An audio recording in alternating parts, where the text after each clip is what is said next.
So I want to kind of go into the backstory of how I came across this book. Actually, when I was working a 9 to 5 a couple of years ago, we worked a commission-based job. So if we went a little bit harder, our customers would sometimes give us tips as well. Well, this one particular customer, we decided we would go all out for. We did a really good job for this lady, and she looked at us and said she had the perfect gift. And me and my partner just knew it was going to be a good tip, so we like, hey, we got good lunch for the day. She ended up coming out of the back with a book in her hand. And at the time, that was not what I was expecting to receive, so I kind of just tossed that book to the back. A few months later, I decided that I would go ahead and dive into the book. This was well after I had quit my job. I was low on income. I was really low on motivation, low on hope. I mean, we've all been there before, right? I dived into this book, and this book turned out to be exactly what I was missing. This book transformed everything I believed was even possible. And I'm gonna explain how. If you pay attention to chapter 1, right? He points out something that the Hindus primarily believe, but it's slowly started to make its way here into the United States, or quote unquote, the Western world. The first thing he points out is that the belief that one is all and all is one. From that notion, one is all and all is one, it can kind of get a little confusing. If you think about it this way, it makes a lot more sense. If you believe in God, right? God is the creator of all of this entire world that we're experiencing, right? He's a single creator. Now, Hindus believe in something slightly different, but similar. They believe that everything that is comes from one, which is similar to believe that God is the single creator. With that notion that everything comes from one, you have to ask yourself, well, what is this one thing that everything comes from? That one thing actually is believed to be thought by the Hindus. They believe that thought is the father of all creation. Now, initially that might sound crazy, but when you dive a little bit deeper into that notion, let's think about it for a second. Look around you. This video that I'm recording right now, this microphone that I have on my shirt, this phone that I'm using to record, everything material that you can literally lay your eyes on was once a thought, right? So it's not crazy when you think about it that way. But when you go to thought being the father of what created this universe and what created our planet and our stars and our solar system, it gets a little bit deeper from that notion. The point of this book was to really get out of the philosophical way of thinking about it and to get more into the way of thinking about it in a way where you can directly apply it to your life and use it to become wealthy. Because if thought is the father of all creation, then you have to use thought to your advantage to pretty much create the reality that you're looking for.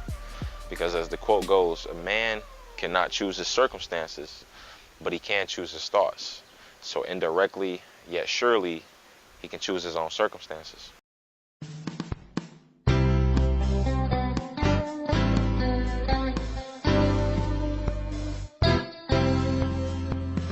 The Science of Getting Rich by Wallace Wattles. Preface. This book is pragmatical, not philosophical. A practical manual, not a treatise upon theories.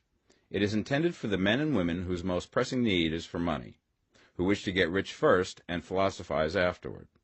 It is for those who have, so far, found neither the time, the means, nor the opportunity to go deeply into the study of metaphysics, but who want results and who are willing to take the conclusions of science as a basis for action, without going into all the processes by which those conclusions were reached. It is expected that the reader will take the fundamental statements upon faith, just as he would take statements concerning a law of electrical action if they were promulgated by a Marconi or an Edison, and taking the statements upon faith, that he will prove their truth by acting upon them without fear or hesitation. Every man or woman who does this will certainly get rich, for the science herein applied is an exact science, and failure is impossible. For the benefit, however, of those who wish to investigate philosophical theories and so secure a logical basis for faith, I will here cite certain authorities. The monistic theory of the universe, the theory that one is all and that all is one, that one substance manifests itself as the seeming many elements of the material world, is of Hindu origin and has been gradually winning its way into the thought of the Western world for 200 years.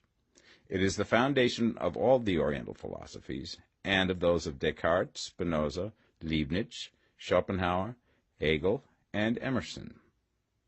The reader who would dig to the philosophical foundations of this is advised to read Hegel and Emerson for himself. In writing this book, I have sacrificed all other considerations to plainness and simplicity of style, so that all might understand. The plan of action laid down herein was deduced from the conclusions of philosophy. It has been thoroughly tested and bears the supreme test of practical experiment. It works. If you wish to know how the conclusions were arrived at, read the writings of the authors mentioned above. And if you wish to reap the fruits of their philosophies in actual practice, read this book and do exactly as it tells you to do.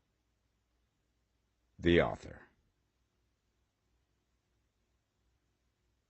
Chapter 1. The Right to be Rich. Whatever may be said in praise of poverty, the fact remains that it is not possible to live a really complete or successful life unless one is rich. No man can rise to his greatest possible height in talent or soul development unless he has plenty of money. For to unfold the soul and to develop talent, he must have many things to use, and he cannot have these things unless he has money to buy them with. A man develops in mind, soul, and body by making use of these things, and society is so organized that man must have money in order to become the possessor of things. Therefore, the basis of all advancement for man must be the science of getting rich. The object of all life is development, and everything that lives has an inalienable right to all the development it is capable of attaining. Man's right to life means his right to have the free and unrestricted use of all things which may be necessary to his fullest mental, spiritual, and physical unfoldment, or, in other words, his right to be rich. I shall not speak of riches in a figurative way. To be really rich does not mean to be satisfied or contented with a little.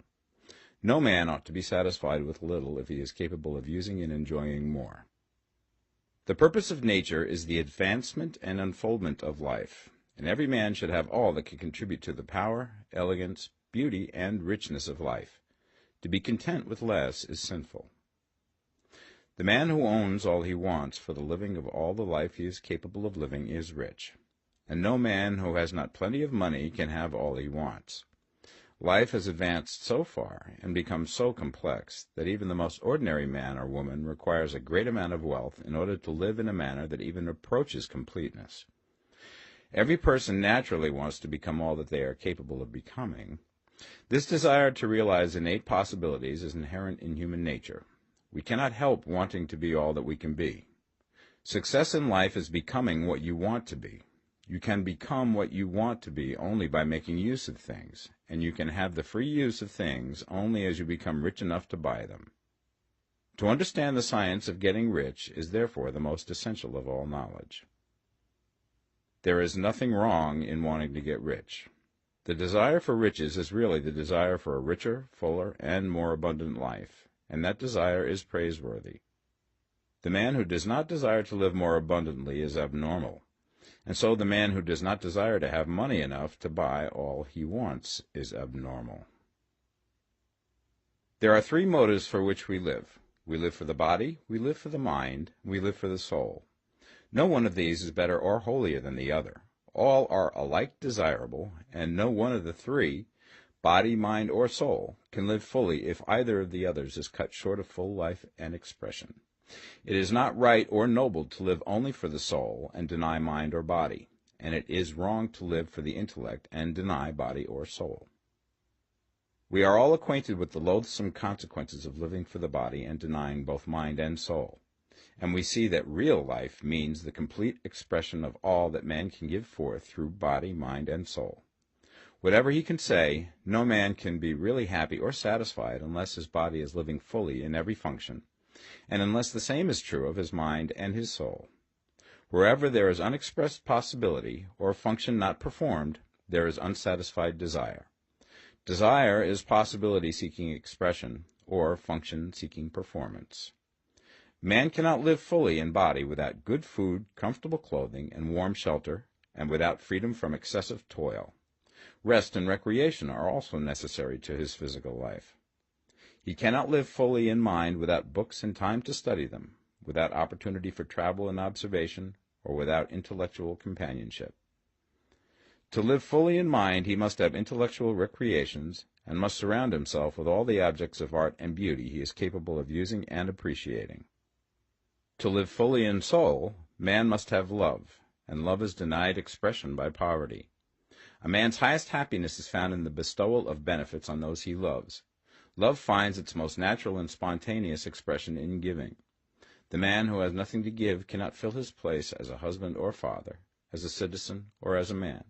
It is in the use of material things that a man finds full life for his body, develops his mind, and unfolds his soul. It is therefore of supreme importance to him that he should be rich. It is perfectly right that you should desire to be rich. If you are a normal man or woman, you cannot help doing so. It is perfectly right that you should give your best attention to the science of getting rich, for it is the noblest and most necessary of all studies. If you neglect this study, you are derelict in your duty to yourself, to God, and humanity, for you can render to God and humanity no greater service than to make the most of yourself. Diving into chapter 1. Chapter 1 goes into the right to be rich. He pointed out some interesting things. He said everything that lived had an inalienable right to all the development that is capable of attaining. So if you look behind me, you probably see trees, right?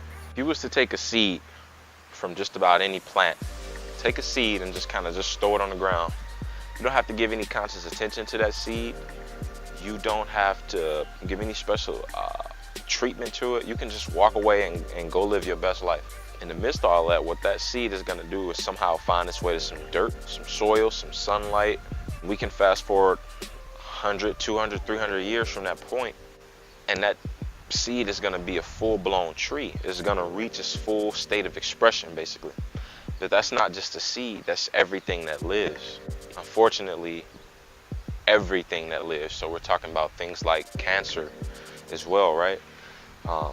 While cancer is death on one level, it's health at another, because cancer is a living thing. It's alive and it has the right to be all it can be, right? Everything that lives has an inalienable right to all of the development that is capable of attaining. The reason that you want to be rich in the first place is because you have a larger capacity to live this life that you live in.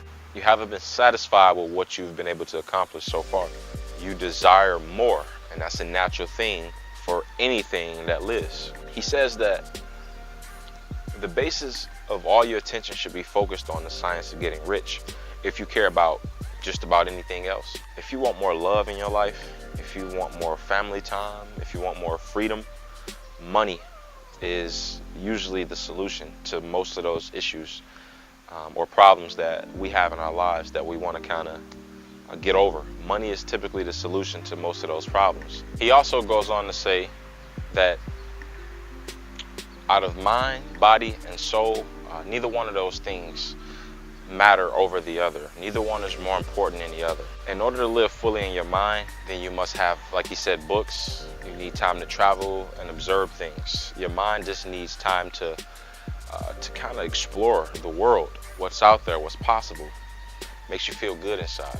Your body needs good food, shelter, freedom from just everyday toil. Your soul, the soul needs love, right?